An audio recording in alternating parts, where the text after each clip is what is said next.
دلاری که در افغانستان سرمایه گذاری شد به جامعه هزاره و به جامعه شیعه 1 روپیه نرسید.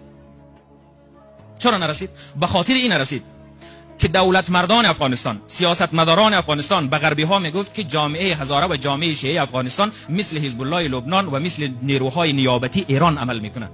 اینها را سهم نتی برایش. میگفت دلیل چیست؟ میگفت دلیل بیا ما علم کشیر برایت نشان بدم.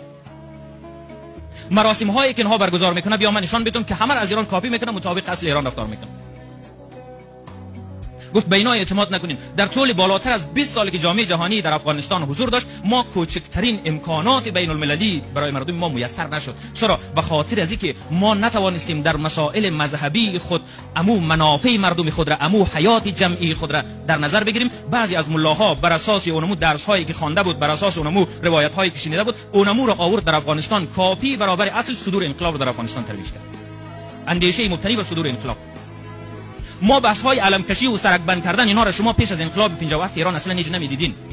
کسایی که سابقه داره هیچ نشنیده. عزاداری مردم شیعه افغانستان چه رقم بود؟ در مسجد جمع میشد، ملا موعظه میکرد، سخنرانی میکرد، از امر خدا و رسول برای مردم میگفت، جمع میشدن با هم دیگر سینه میزدن در داخل مسجد، از اونجا عزاداری میکردن، خانه میرفتن. اینمی عبادت مردم بود. بعد از اینکه انقلاب در ایران به وجود آمد، بعد از انقلاب ایران یکی به یک بحث صدور انقلاب توسط از اینا مطرح شد و اینا در سراسر کشورهای که شیعه نشین بود گفتن نه ما باید برویم اینجا و اینمی اندیشه خود را به اصطلاح به اینا منتقل کنیم. جلوس به معنای چیست؟ جلوس به معنای بیرون آمدن، جلوس به معنای رد کردن وضع موجود، جلوس به معنای اعتراض است. به این معناست. ما این جریان را در طول 20 سال در افغانستان آسیب دیدیم به خاطر از اینکه ملاها و نهاد مذهب ما نتوانستند منافع مردم را، امنیت مردم را و آزادی مردم ما و شما را و چیزی که منافع ما را تامین میکرد مطابق منافع مردم ما تعریف کنه، مطابق منافع مردم ما عیار بکنه.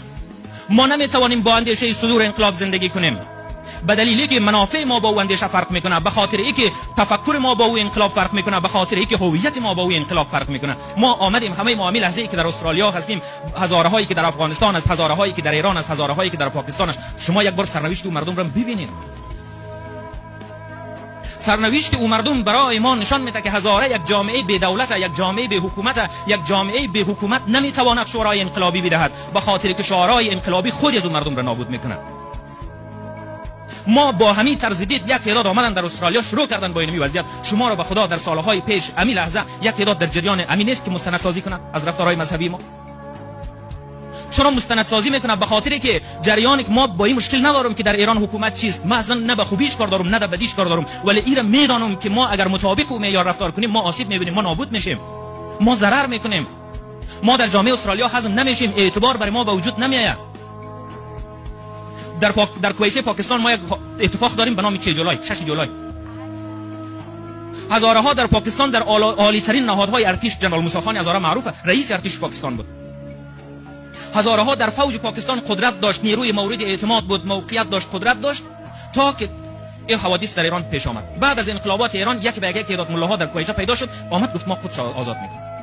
رفتن در سرگاه برآمدن. دولت پاکستان احساس خطر کرد، یکی به یک حمله کرد، جنگ شد، مناقشه به وجود آمد. از اون روز تا امروز نقش هزاره ها در ساختار سیاسی پاکستان دیگه کاملا از بین رفت، دیگه قابل اعتماد نیست. چرا؟ به خاطر اینکه او پالیسی هایی که در کشور هست با او سطح زندگی ما با شرایط مردم ما فرق میکنه. یک تعدادی از دوستا اعتراض میکنه، میگه این یک تعدادی که به نام روشن فکر آمده در مورد مراسم های مذهبی حرف میزنه، میگه اینا کافر است، اینا نمیفهمن فرهنگ غرب رو ترویج میکنه. ما طرفدار فرهنگ غرب و شرق نیستیم، ما طرفدار منافع مردم خود هستیم. منافع مردم ما باید حفظ شود. این بحث برای ما مشکل به وجود میاره. مشکلش در چیست؟ دوستا شما باید بدانید، مردم ما باید بدانیم، قومای ساکن در استرالیا ما باید بدانیم ایران با تمام خوبی و بدیش امروز با کل اینمی دنیای غربی که ما در زندگی میکنیم سرشاخ جنگ داره، مشکل داره با اینمی. میگه ما به تنهایی خود یک تمدن هستم، یک هویت هستم، یک فرهنگ هستم، در تضاد با این هویت است، در تضاد با نظم موجود است. ما اگر با او سیستم خود را عیار کنیم، با او سیستم اگر پیش رویم، ما در استرالیا مورد غضب قرار میگیریم. ما ساختارهای اجتماعی، سیاسی، اقتصادی و امنیتی استرالیا باز میمانیم. ما در این کشور نمیتوانیم موقعیت خود را پیدا کنیم، ازوله میشیم، ترک میشیم، از بین میریم. این وظیفه ماست. خدا گفته، قرآن گفته تواصوا بالحق و تواصوا بالصبر. تواصوا بالحق یعنی پیروی از حقیقت. اولین حق امنیت مردمه. اما که اولین حق حیات خودم است. ما باید زنده بمانم، ما باید بمانم به اون شکل جامعه ما باید بمانم. من نباید در راستای تخریب و نابودی جامعه خود اقدام کنم. هر کس که در صدد نابودی جامعه خود حرکت میکنه او خائن است. او نمیدانه منافع بلند مدتی مردم خود را در سرک‌ها برآمدن یعنی احتجاج، یعنی اعتراض، یعنی شوی انقلابی. این با مظلومیت انسانی هزاره سازگار نیست. شما ویدیوها رو میبینید در این روزها، یک بچه نوجوان و جوانی که در ایران توسط آدم‌های ایرانی به عنوان از یک چهره هزارگی و یک چهره مهاجر افغانی داره، در ایران مصداق بارز افغانی یعنی هزاره با این چهره. اکثر دوستا تجربه او ظلم را داره، تجربه او زندگی را داره.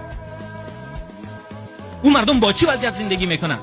مگر ما تا چه اندازه میتوانیم فکر کنیم، تا چه اندازه میتوانیم از منافع مردم خود بگذریم؟ ملاهای ما، روشنفکران ما، شخصیت‌های دینی ما باید منافع مردم را بسنجه. منافع مردم اولین اصلش امنیت. این گپ قرآن است. قرآن گفته و تواصوا بالحق. حق به معنای اولین عنصرش توضیح دادم، یعنی حیات مردم، یعنی زندگی مردم، یعنی امنیت مردم. این وظیفه ماست. همه باید در این میدان سهم بگیریم.